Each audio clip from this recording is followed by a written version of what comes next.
আসসালামু আলাইকুম। আমি মোহাম্মদ হাসিবুল মোল্লা। আমি এবার একজন সেকেন্ড টাইমার হিসেবে 2024-25 সেশনের চট্টগ্রাম বিশ্ববিদ্যালয়ে বাংলা ডিপার্টমেন্টে অধ্যয়ন করার সুযোগ পেয়েছি। আমি এখন এই চট্টগ্রাম ক্যাম্পাসে দাঁড়িয়ে রয়েছি। এটা ক্যাম্পাসে আসা হয়তো অনেকটা সহজ, কিন্তু এখানকার স্টুডেন্ট হিসেবে আসা অতটা সহজ না। সেকেন্ড টাইমার শব্দটাই একটা হতাশাজনক নাম।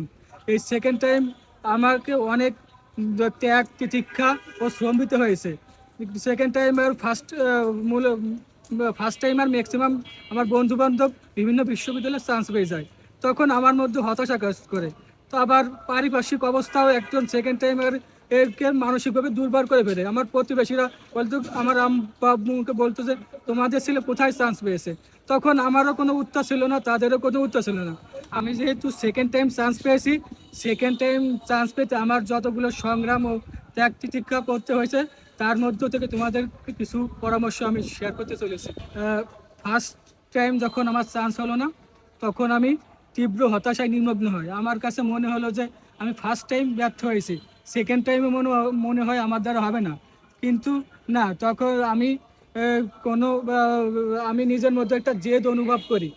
ফার্স্ট টাইম আমার বন্ধুরা চান্স পেয়েছে, তারাও তো আমার মতন একজন শিক্ষার্থী ছিল, আমার কাছের লোক ছিল। তারা যদি বিশ্ববিদ্যালয়ে চান্স পেতে পারে, যে তাদের আমার মধ্যে কি এমন নেই যে আমি চান্স পাবো না? আমিও তো একটা মানুষ, আমিও তো একটা পরিবারের সন্তান।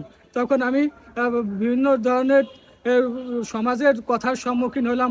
পাড়া প্রতিবেশী আত্মস্বজন বিভিন্নভাবে বলতো আমার আব্বু আম্মুকে যে তোমাদের ছেলে কোথায় চান্স পেয়েছে।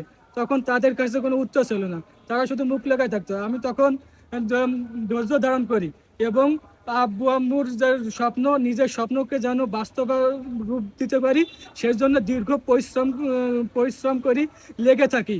সেকেন্ড টাইম চান্স শুধু পাওয়ার জন্য শুধু লেগে থাকার মাঝেও অনেক হতাশা কাজ করে। আমার মনে হতো যে আমি সেকেন্ড টাইমও চান্স হয়তো পাবো না, কিন্তু আমি শেষ পর্যন্ত লেগে থাকলাম।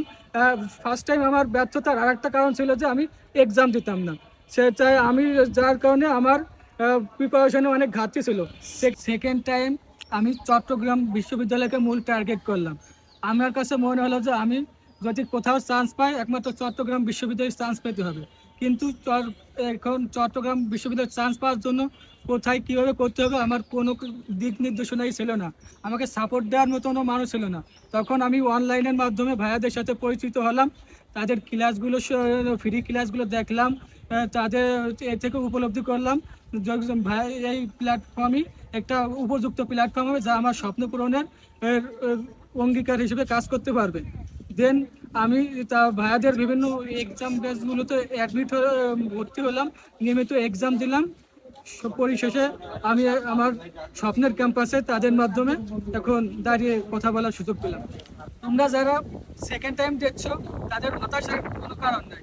আমিও একটা মানুষ, তোমরাও একটা মানুষ। আমি যদি একটা মানুষের আমার স্বপ্নগুলোকে সে পূরণ করতে পারি, ইনশাল্লাহ তুমিও পারবা। ভয়ের কিছু নেই, সাহসের সাথে এগিয়ে যেতে হবে এবং নিজের বাবা মার স্বপ্নগুলোকে বাস্তবে রূপ দেওয়ার জন্য কঠোর পরিশ্রমী হতে হবে। ইনশাল্লাহ আমি আজ চট্টগ্রাম বিশ্ববিদ্যালয় ক্যাম্পাসে দাঁড়িয়ে তোমাদের মাঝে কথা বলতেছি, তুমিও আগামী বছর এই বিশ্ববিদ্যালয়ে এসে কথা বলার সুযোগ পাবে। ইনশাল্লাহ আমাদের দেখা হচ্ছে বিজয়।